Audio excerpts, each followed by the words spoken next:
Hi, introducing you to me. I'm Melanie, and this is Shirley. She is a wonderful teacher, a healer, an author, a public speaker, and an all-round brilliant teacher and spiritual person. And we are here today going to have a discussion on how both of us started in the spiritual realms, and also to show some of Shirley's books and talk about the books, which are the Calling Earth series of 1 and 2, of which we are eagerly awaiting the third, which she assures me is on its way. I've been working on it all day today. Good, I can't wait.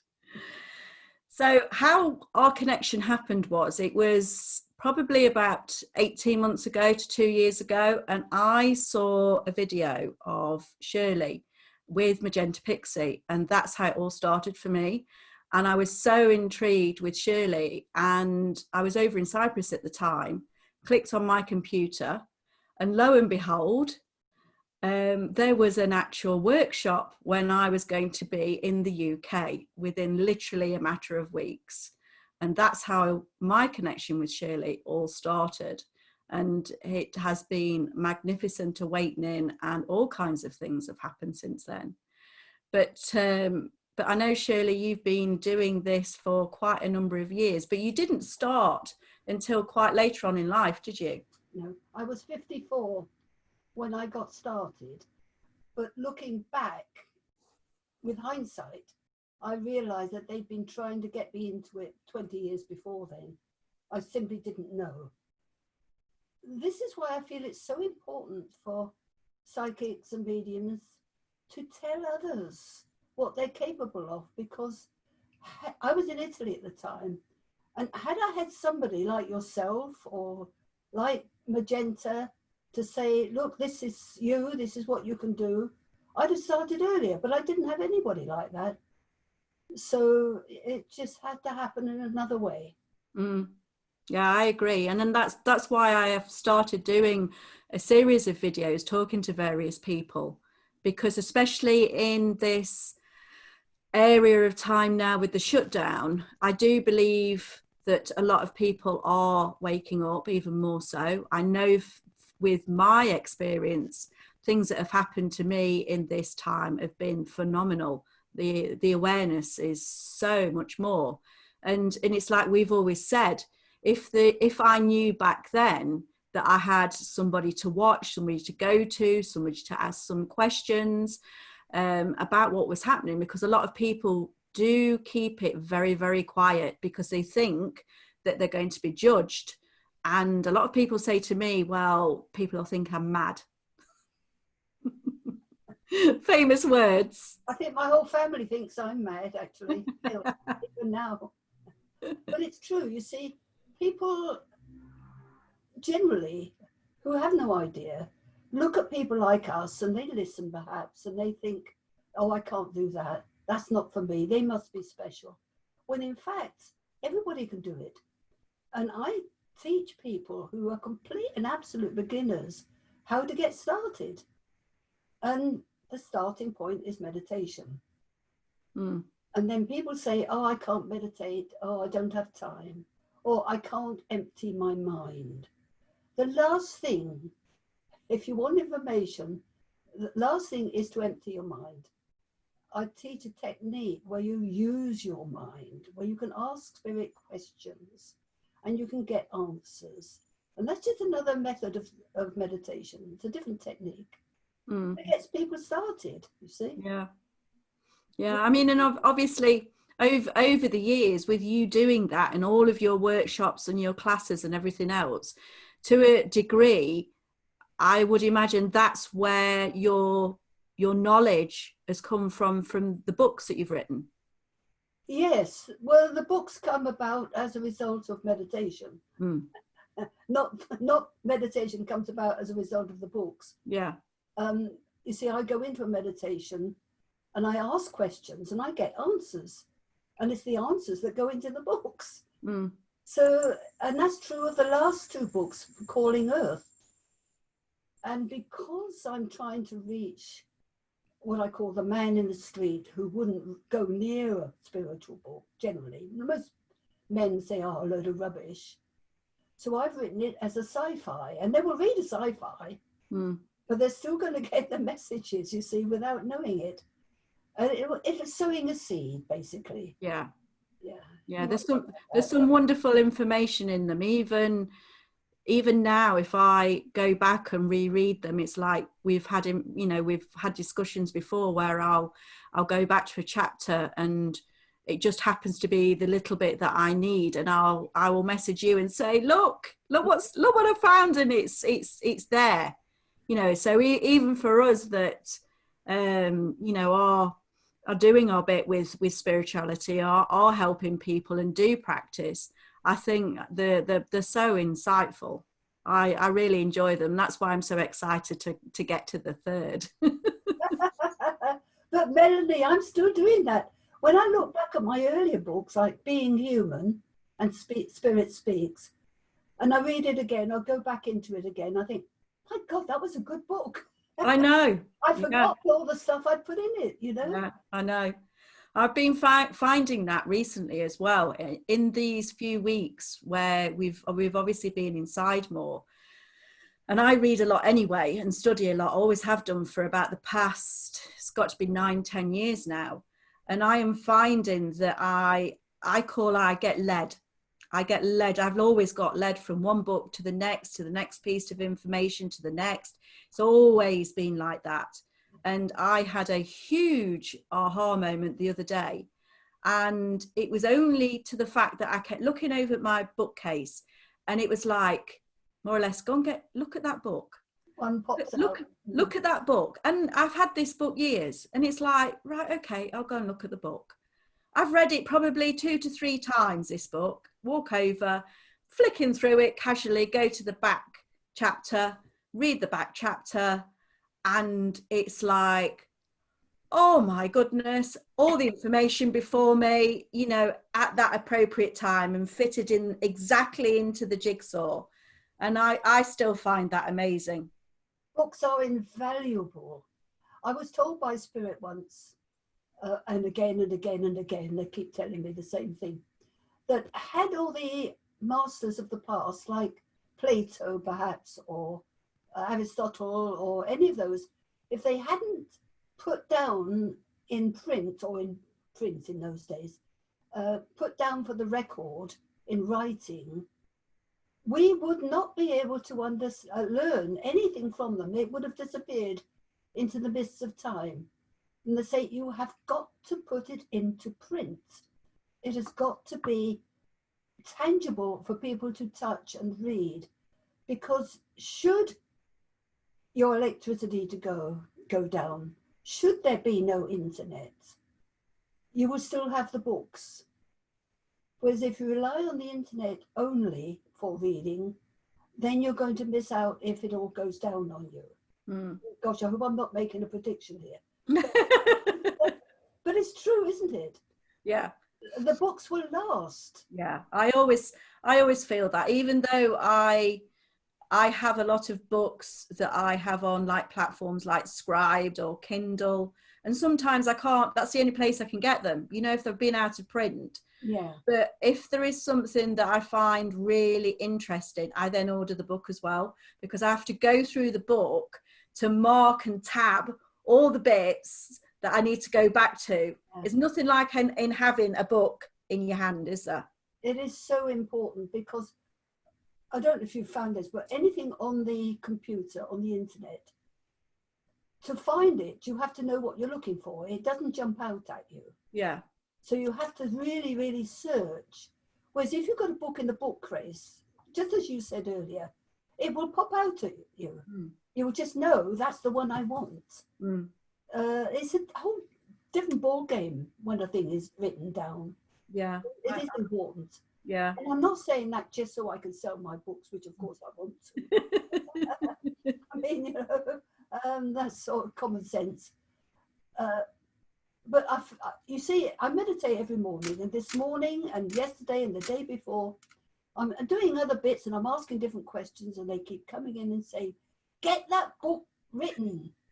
We're talking about the third one. Yeah. Get it done. They're really getting quite insistent now. Yes. So that's why I'm working on it. I'm a proofread now. Right, good. So hopefully then we should be able to get that in the next few months. I'm hoping so. A lot does depend on this lockdown as well, because not everybody's at work, you know, it's not the same. Yeah, getting it They, done. they need their printing, their typesetting, and working at home, they won't have that, you see. Yeah. So it isn't so easy. No. And going back to how obviously you started and what course that you went down. I mean, everything for me started with, as it does for a lot of people, was when I started doing Reiki with the attunements, and that was the thing that really opened things up for me. Brilliant. Then it all went on from there, and various things from workshops, again, books.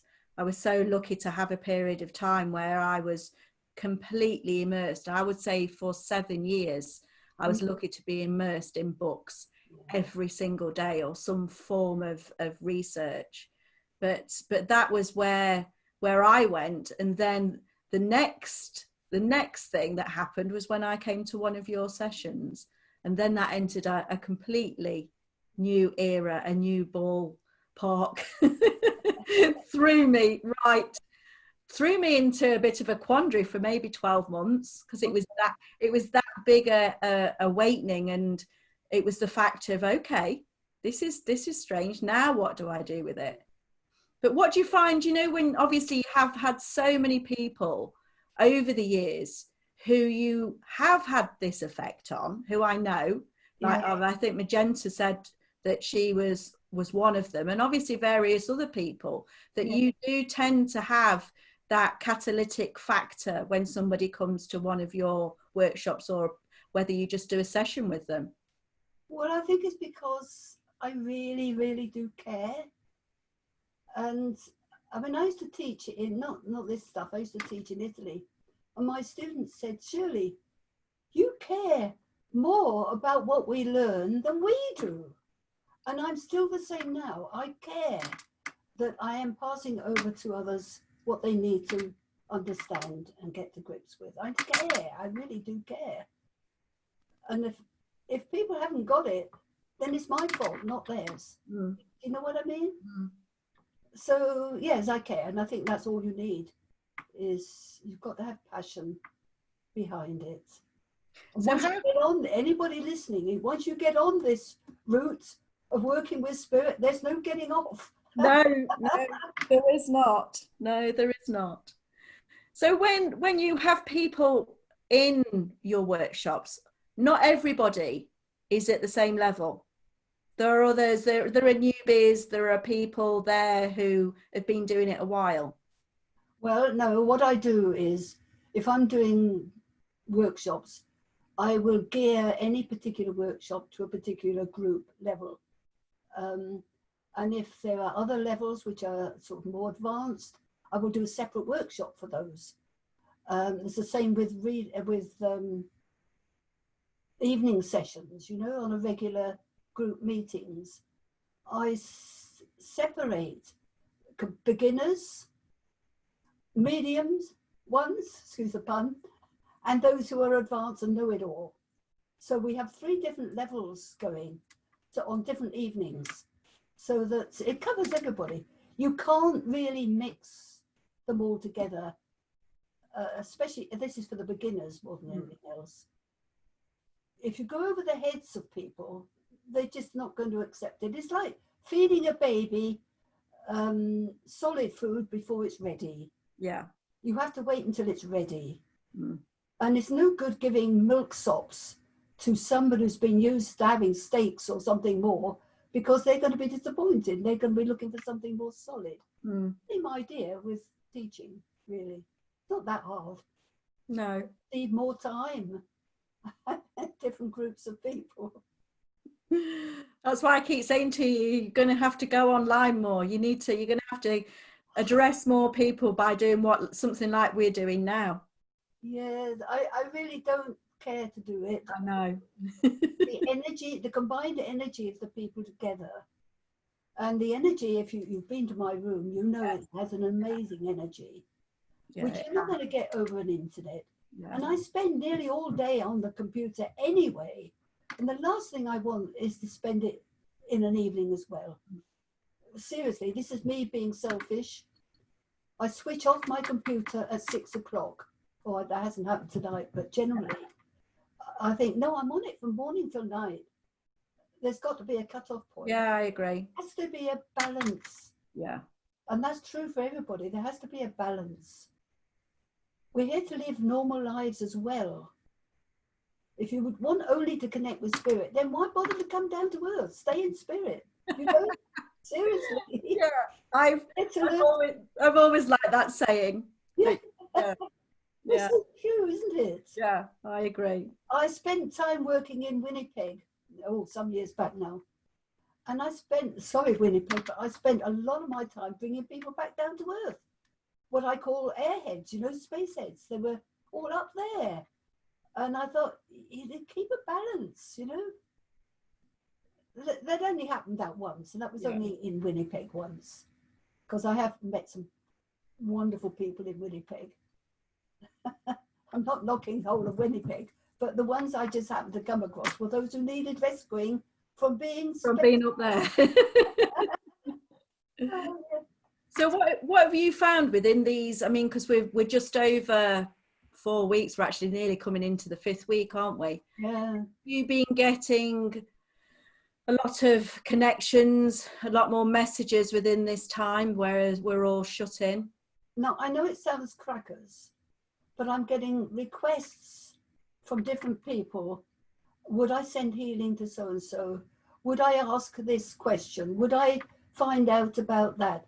So what's happening to me is when I sit down and meditate, I'm working for the benefit of others. So it doesn't leave an awful lot of time for me to tune in and get stuff for myself anymore. Which when I was doing the book, my focus was only on the book. It's why I take myself away. Yeah. As you know, I take myself out of the country to write the books where nobody can bother me, Yeah. And then I can get the information I need for the book. All my books have been done that way. The Calling Earth. Because total and absolute focus on getting information from spirit without being phoned up or asking to do this, that or the other. And without washing the clothes, doing the gardening, and all those things which I'm now having to do, of course. Yeah.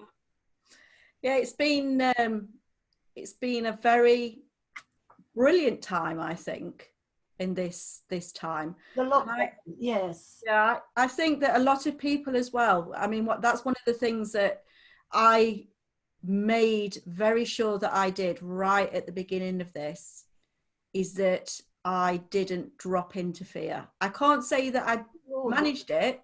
Right at the very beginning when all this happened, there was something that I saw and I did. And I very quickly went, after I went there, it was like, no, that's it. I am the one and only time. I am not doing that. But the rest of this time, I have stayed in a really peaceful, pleasant space. Yeah. And it's given me the opportunity of so much information, so much revelation, aha moments.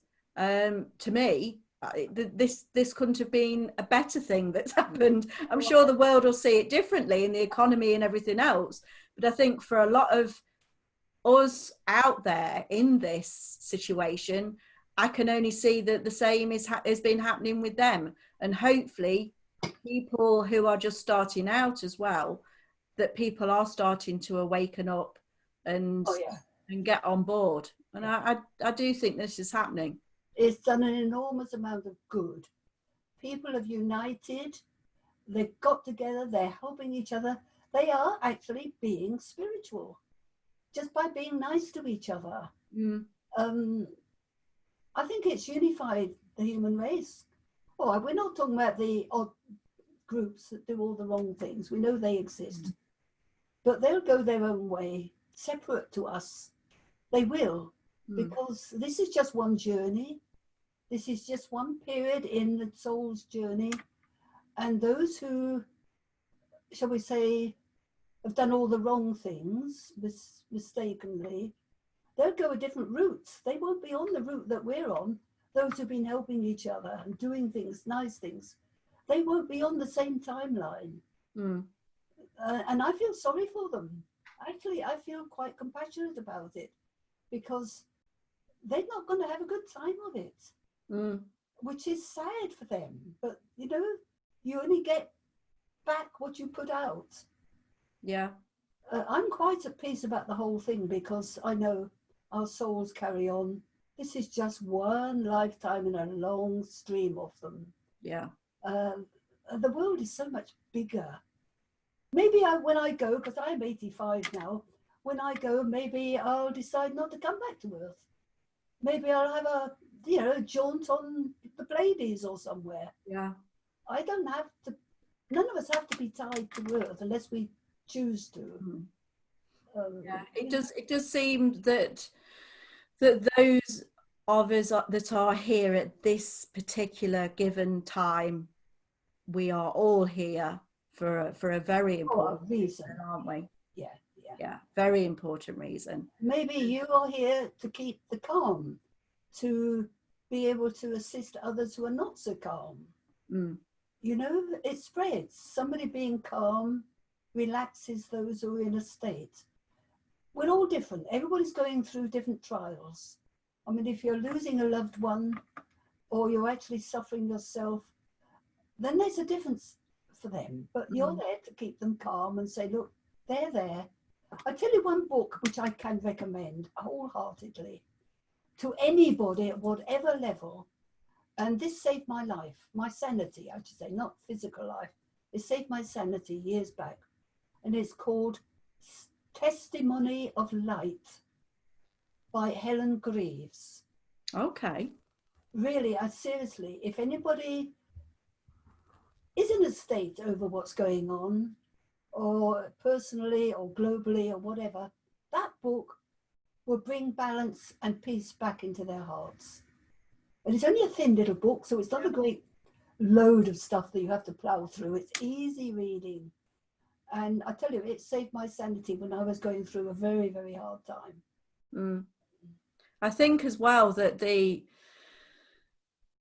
think once you've started to awaken and you come to the fact that there is reincarnation. I mean, that was a big thing for me. I always knew it, but once I think I had it confirmed by, it was a Dolores Cannon book. And when I know, and when I came across this book, I was literally jumping up and down with joy. And I was like, it was such a confirmation of what I felt was right. And then the journey obviously went on hugely from then. And I think when you do past life regression, whether it's done to you or I do it with other people, and you get to speak to the higher self or the aspects of themselves or the incarnations, and you truly understand that there is just so much more to us than a lot of people realize. And I don't think your look on death for me then completely changed. Completely I'm changed. quite excited about the thought of going. Yes. I just know when is it going to be, you know? Most people are not really worried about death so much as how they're going to die. Yeah. I think that's really the crux of the matter. But you mentioned Dolores Cannon and her books. I've got most of her books. She's brilliant. But I come back to the fact that the man in the street, the newbies, the people who are not into this, are not going to pick that book up in the first place. Do you see what I mean? Yeah, they are very complex. Well, they're going to look at them. They're usually quite thick. Yes. Some are small. They're just not going to pick it off the shelf and read it. So how do you get to the people who wouldn't go near a spiritual book? Write a novel, a fictional novel, putting the stuff in, and that leads them to it. At the back of my book, I have a whole list in the index, a whole list of books which people can read if they're interested, following on. we are, all of us, trying to get those who know nothing into learning something, being intrigued by it. Yeah. Do you know what started me off? And I wasn't into this at all. It was Reader's Digest. You'll laugh. You know the little magazines? Yeah, Digest? I know. And they had one of these book recommendations in there, and it was by Edgar Casey.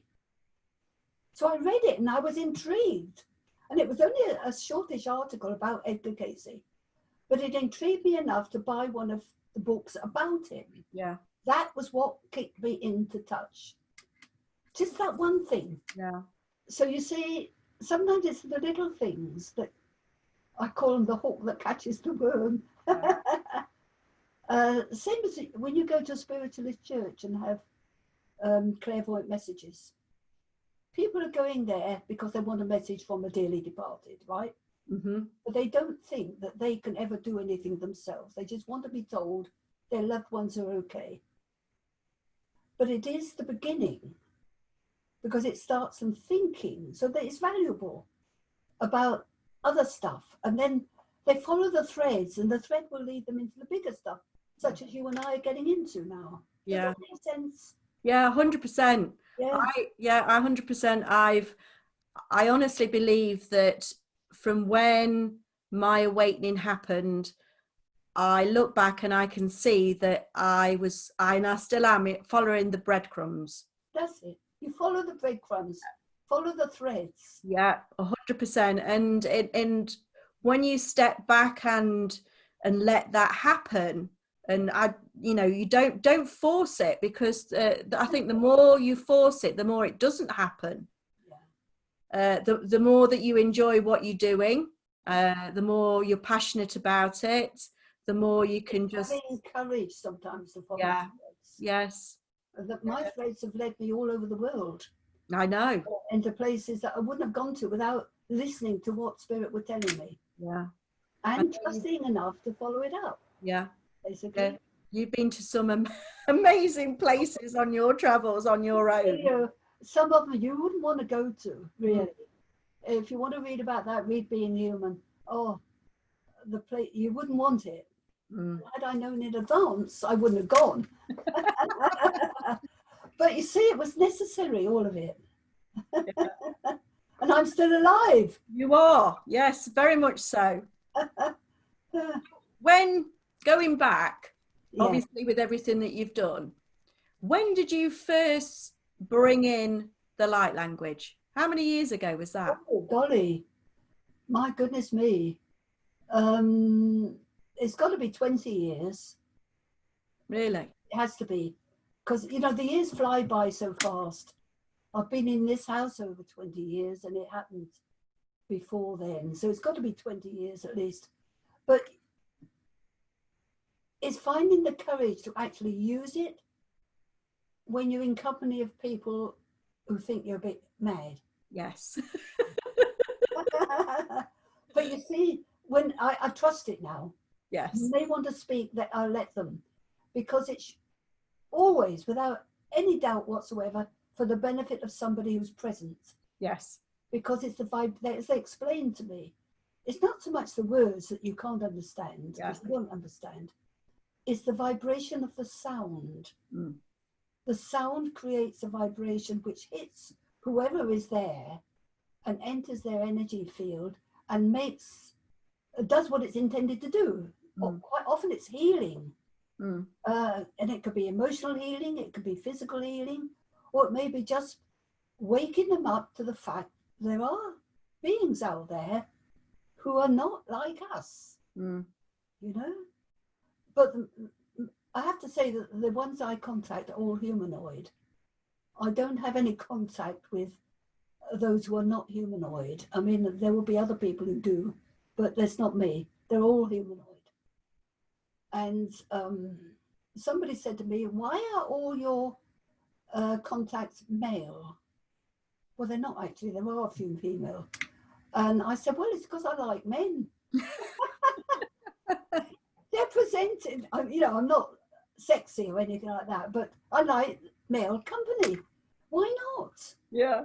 So they present themselves to me as men, as males, simply because that's more pleasing to me. Does that make sense? Yeah.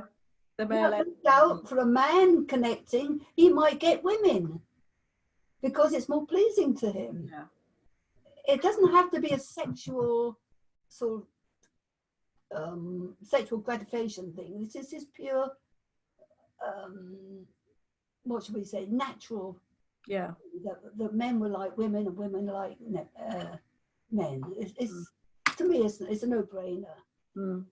I know at the moment, I think one of the big things is the light language. I mean, it was when I came to your channeling event, which was nothing to do obviously with light language. I mean, I knew about light language, and initially when I saw somebody speaking it, I thought, wow, that is very weird, and for me that's taking it a step too far. Yeah. And I do not believe that. That was my very first. That's what a lot of people would think. Yeah, that was my very first introduction to that. And it was like, right, okay, put it in a box and forget about it. Yeah. And as time went on, obviously, I knew what it was. I, kind of knew what it sounded like. And coming to your channeling event was literally to do that, was to start channeling. Yeah. And the biggest thing to me was, and I think the shock on everybody else's face in that room, when you got round to me, because there was 10 of us, and you got round to me and said, right, there is a very large being above you who would like to come in and speak. And I thought, right, okay, I know I'm safe. I know I'm in a nice, safe space. So yes, okay. And I could feel the energy, and there was nothing. And you kept saying, come on, say something. Come on, say something. And I'm like, no, nothing's happening. And like, there, come on, say something. And eventually the throat chakra, obviously the block released. And this tirade of light language came out of my mouth at a rate of knots and just didn't stop. It just went on and on. Yeah, they can go on forever. I'm the one that says enough. You did. Yeah. Because otherwise they take over you. So yeah, you did. You have to be in charge. Yeah. And it was after that, because obviously I went home after that completely thinking, wow, what on earth just happened to me? It was quite a shock, and it took quite a long time to adjust and to really find out what it was all about. A huge journey and a huge search for me to see where that was actually taking me. But that initial channeling class with you and what happened has led me to where I am today, which is a very important part of my journey, my mission. I'm very happy to say I now know my mission, my purpose. You do very well, I think, Melanie. So, and I do have a reputation for pushing people. Yeah. They're not going to sit and do nothing if they come to workshop, because I make sure that they do achieve and that they go away happy at the end. It's important. Yeah, it's an amazing journey. And I think I'm hearing that even just normal people, which everybody's normal, but let's say the lights have, the other week I heard of somebody, I think he was a builder. He obviously was a little bit open because he decided to go and have, I think it might have been a Reiki therapy. Probably his wife made him go, you know how these things are. And he came away speaking light language. Yeah, how wonderful. Yes. So it was really happening a lot. There's a huge amount of people, and I understand why this is so important. It works with, like you've discussed, it's part of our journey to the fourth and fifth dimension through this vibrational aspect. And some of the languages are working with the new grid of Earth. Yeah. So it's becoming a very important tool for a lot of people. What happens on a regular basis, like the light language or contact with spirit or with off-worlders, what I call them off-worlders, extra celestials, I prefer to call them. The more often people speak about it, the more accepted it will be, because it will become commonplace. So people keep their mouths shut, not helping at all. If they're afraid to speak out for fear of ridicule, then they're not doing their job, basically. Help others to become acceptable of the unknown world, of the unseen world. And that will help them make their own contact, because it will be acceptable and recognized. I think with more or less what in my life, with people around me who I know, it's more towards the galactic aspects now, more than ever. Yeah. With that side of it, I mean, that was a big revelation with me when I started speaking. I didn't really know what language it was, and then when I started writing it, but then realized that I can speak every single universal galactic language that there is. Yeah. And that was massive. Yeah. You know, they have told me several times that we will learn to become telepathic. That doesn't go down well with some people, because they're afraid that others will read what they're thinking. It isn't like that. For telepathy, you both have to be in agreement to receive and send. Do you see what I mean? Yeah, yes, totally. So sort of allay those fears. If people don't want their thoughts entered into by another, all they've got to do is shut them off, you know. Just mentally say, you know, these are private. We are in control, you know. We can, if we get a spirit that we don't want, not because they're bad, but because it's at the wrong time. I mean, if one came into me now while I'm talking to you, it'd be inconvenient. So I would say, buzz off, come back a bit later. You know, you can talk to them like that. I have met people who have had spirits bothering them. They're not bad spirits, but they're probably loved ones who want to make contact. Yeah. But if it's at the wrong time, you tell them, look, not right now, I'm busy. Come back a bit later. Yeah. You can talk to them, you know. And I'm speaking. I know you know that, but I'm speaking to anybody who might be listening.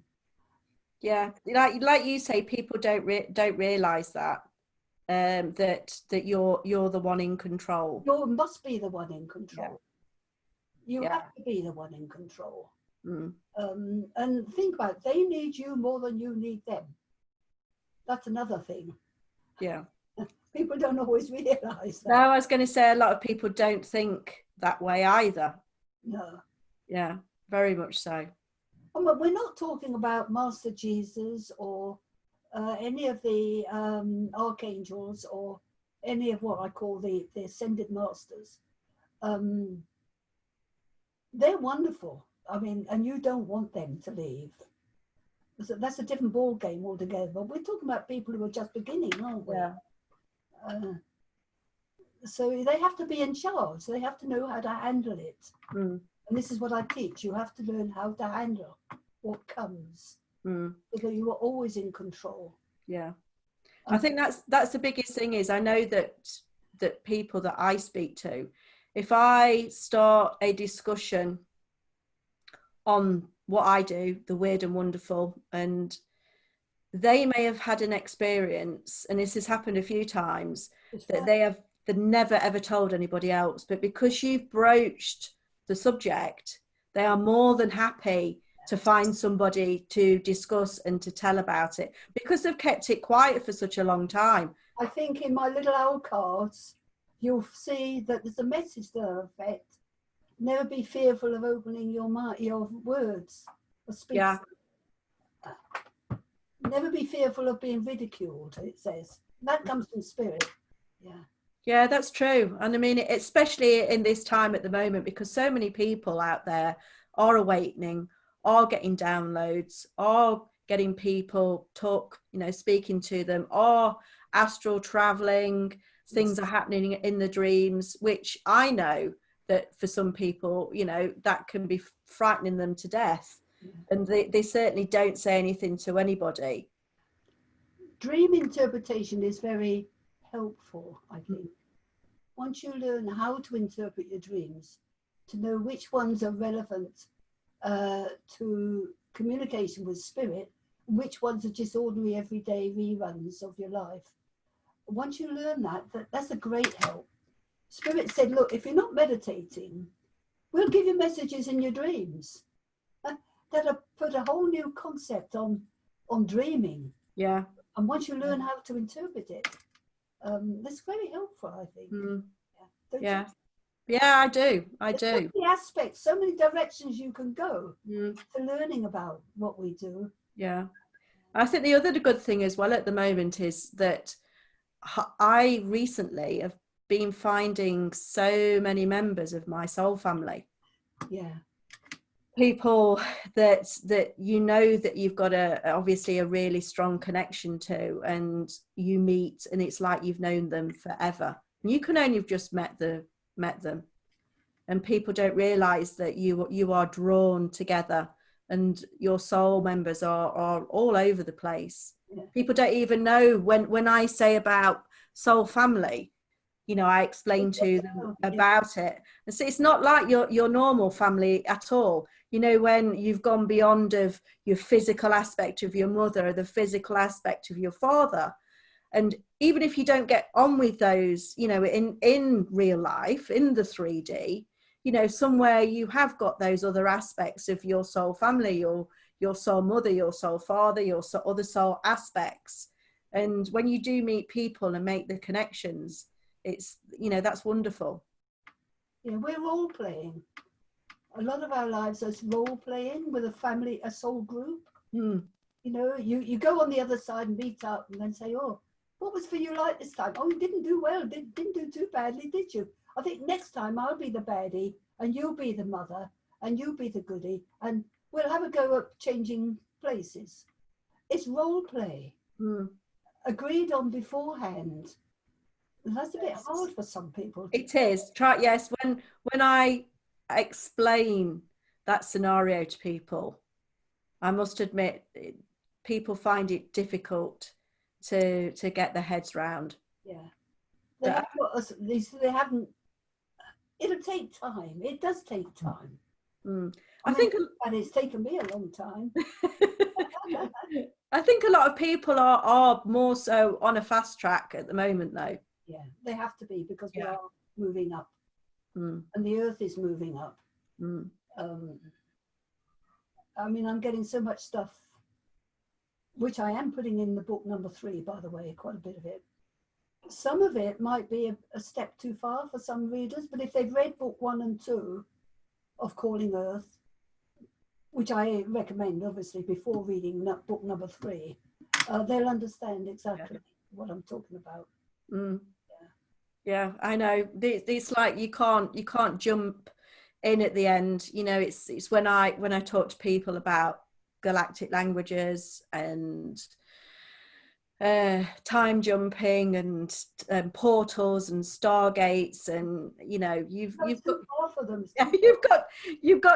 got to be at that point in time, like you say. Otherwise, I can't even do that with my own family.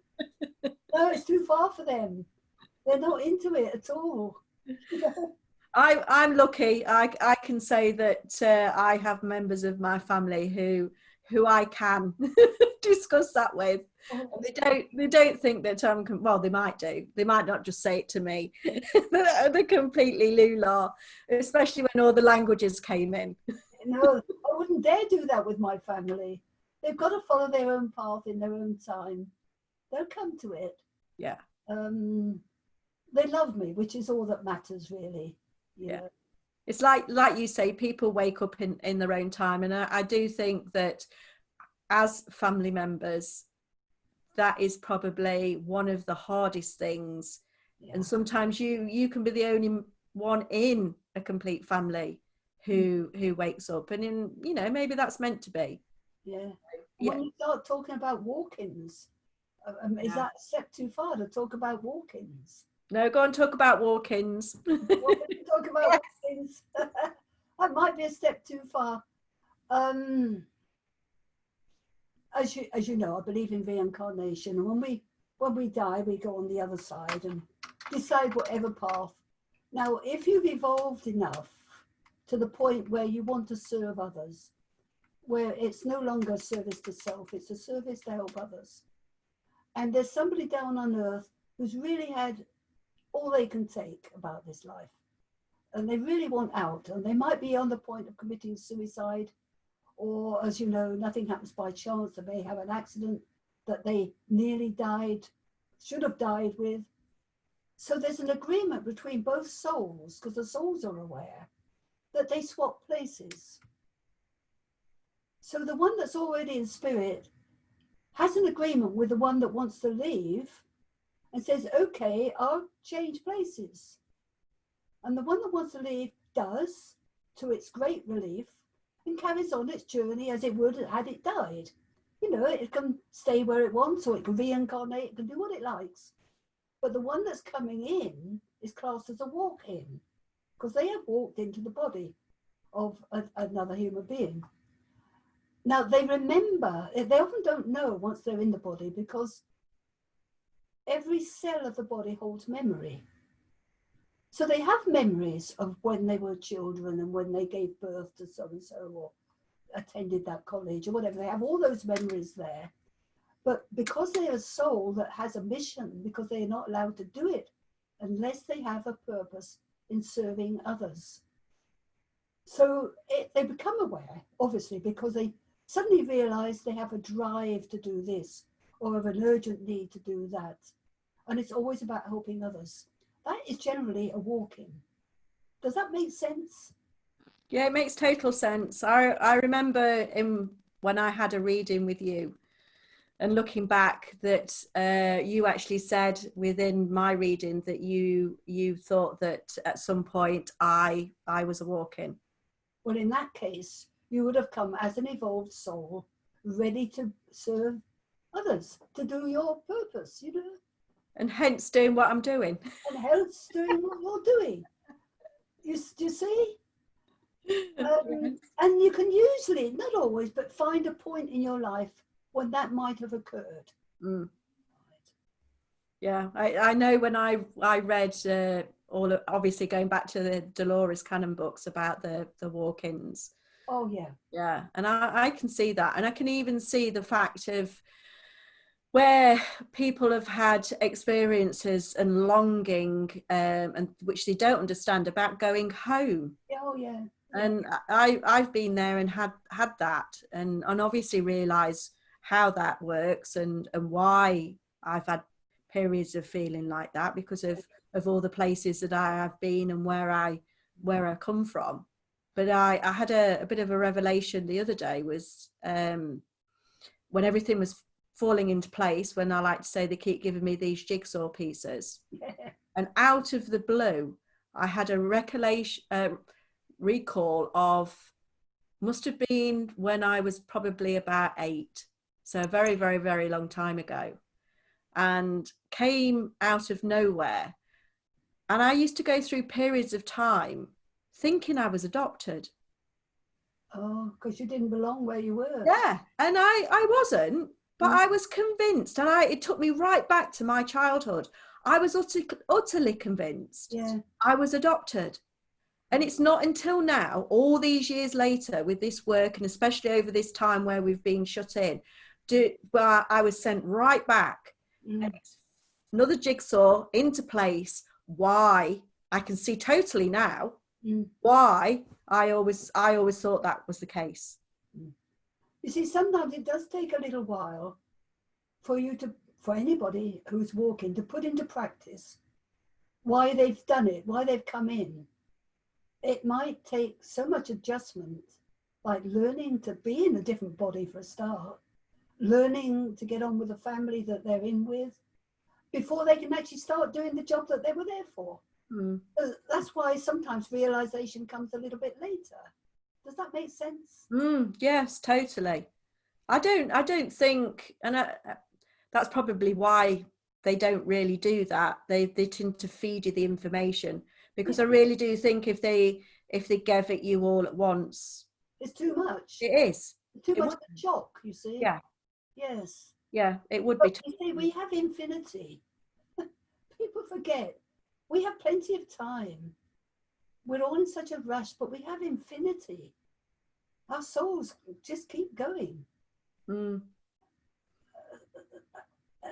that, I don't get worked up about it, about how long I've got, or haven't I done this yet. I've got infinity to get it all done. Yeah, I think, like I said to you before, and the more you push, the harder it is. Yeah. You really do have to let a lot go and let it be and relax into it. Yeah, I think so. And not get so stressed out. Yeah, we're all going to. I mean, I'm going to get frustrated about being stuck indoors without going out at all. It's normal and natural, but I'm only frustrated on the surface, not inside, if you know me. Yeah. I'd love to have a good moan. I mean, I crumble. But inside me, I'm perfectly okay, actually. I know I am. It's all show, Yeah. It's all show. I think across the community and those people that I've been speaking to over the past few weeks, they are finding that they are in a place of peace and quiet, and finding it really easy. Yeah. Unfortunately, it's all of the other people who are now suffering and starting to go through this and getting stressed, fearful, which in a way can be understandable, but they don't realize that it's just not doing them any good whatsoever. Yeah. Which is a shame. They have to come to that by themselves. I know. Yeah, I know. And it might take them other lifetimes. I'm rather hoping that a lot of them do, through this period of time, do come, even just a little bit, a little crack. Yeah. The in the light where it comes in and it wakes somebody up enough. It only has to be a really small bit. It's like you said with that book. It can be just one thing that can be the catalyst. Absolutely. And you're off on a massive path, on a journey. The threads. Yeah. Yes. But it's meditation every time. I don't get anything unless I'm actually meditating. I know it sounds crackers, and it may be because it's my way of saying balanced. In balance, not being an airhead. Yeah. And if I want information, I have to sit and meditate for it, actually. I know there's a lot of media, because I wasn't born being naturally psychic. A lot of people are. They know it all. I know people like that who are knowing at the age of 2, things like that. That isn't me. I came into it late. And so I need to put into practice by meditating and getting information, which is helpful because that's why I can teach it. Right? If it's natural to you, you can't teach it in the same way. But if you've had to learn it, you can teach what you've learned. Yeah. And I think that's valuable. Yeah. Actually. I may be wrong. Yeah, definitely. I think people, it does work different, obviously, for different people. I mean, like that's the way that it works for you and works for a lot of other people too. But for me, it doesn't work like that for me. No, as I say, we're all different. Yeah, we are. I get little bits that they will drop in every now and again. I can sit and meditate. Yeah, okay, it can be a nice peaceful experience, but it's not very often that I tend to get a message or go anywhere. It tends to be when I'm doing something or just sitting there and it'll, you know, go to this book like they did before, or the information will drop in, or if I sit there and write the questions down, maybe, you know, then the answers will drop in. Yes. But I think that does work differently for everybody. And sometimes I used to get frustrated to the fact of nothing really happened to me in meditation. You're not alone. You're not alone. I think well, for me anyway, if I ask a question, I'll get an answer. Yeah. If I don't ask a question, it's just a nice meditation. Yeah. Or if I give me a scene, which I often do, and then I ask the question, what does this mean? Or I have a knowing what it means, because the knowing comes in, you know. I just happen to know what that is trying to tell me. So it doesn't have to be words. It's a knowing what they're showing me. Yeah. But I need to have the inquiring mind first. I have to ask, not necessarily by words, but I have to have the inquiring mind, the need to know, the need to understand. Maybe that's the way it works for me. I'm not spoon-fed. Yeah. I have to ask. Yeah. It is. It's all different. Yeah. But like you say, I think that's one of the really big points, is the fact, is asking. Because a lot of people will be, you know, in a situation of just waking up and getting glimpses of shadows and colours and people around them, and maybe think that there's somebody talking to them. Speak to them. I know, that's what I've said. I've had people before. Speak out loud. Who said, oh, you know, I can see somebody around me. And I said, well, have you sat down? Have you asked? No. Go on, go away, go and ask. Yeah. And they've come back and they're all excited because they got an answer. They actually asked. They gave permission. Yeah. No, I was told, and I'm going back over 20 years now, and spirits, well, they took me on the other side. I've been on the other side. And there were people in hell. They were in their own created hell. There is no hell as per se, but people create their own hell the way they do on earth. And I was told, they said, if they were only to ask and say, help me, once they have asked, they will get help. But until they ask, they stay right where they are. They have to have that, please help me, I can't do it by myself, or whatever. And somebody, an angel or whatever, will respond. But they have to ask. And that stays with me. You have to ask. If you're in trouble, ask for help.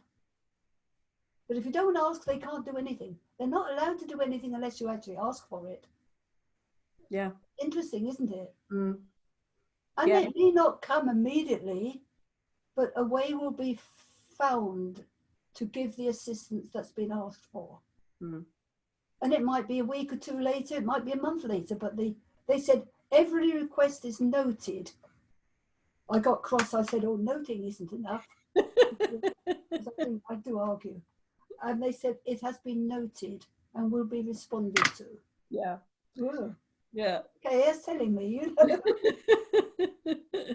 Yes, conversations. Yeah, I understand that. I mean, that has happened with me, and with all this writing and all the light language and constant, there's pads and pads and pads of writing that I do. And I knew how it worked, and I knew what it was for, and I trusted. I didn't really know where it was going. I had asked on several occasions, you know, like... They don't always give it to you straight away. No, they didn't. They have noted, and it will be responded to. Yes, they have responded as well. Yes. Yeah. Oh, what I was going to show you these, because I think we're going on time. Calling Earth. Yes. Oh, of course, it's a mirror image, isn't it? Calling Earth 2. Okay. And I'm trying to work out what colour should I have Calling Earth 3. Any ideas? I did a picture not long ago that was, I don't know why, got you in mind, and it's a portal picture, and it's very bright orange with light language writing on it. Well, this is bright. It's that's more goldeny yellow. It is, yes. Yeah, this picture, bear with me. Yeah.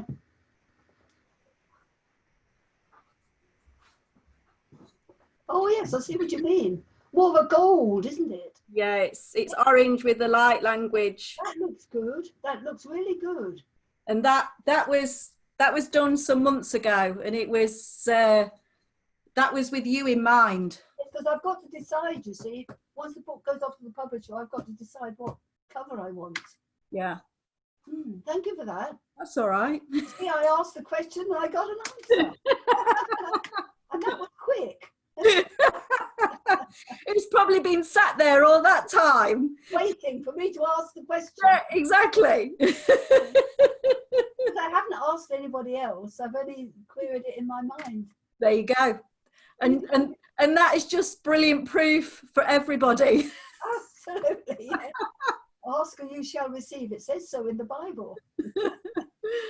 Oh, brilliant. I have really, really enjoyed this chat. The time has flown. It has, hasn't it? I know, as it normally does. And I thank you very much for giving me your time. And hopefully in the future, we might be able to get together and do another one. You never know. Yeah, all right. Thank you, Melanie, for inviting me. That's all right. My pleasure. Thank you so much, Shirley. I will put all the links on the bottom of the page for your books. Thank you very much. All right. Thank you. Flower cards. Yes, I will. Okay. Let's get those. No. Take Bye. care. Thank you very much. Bye. Bye.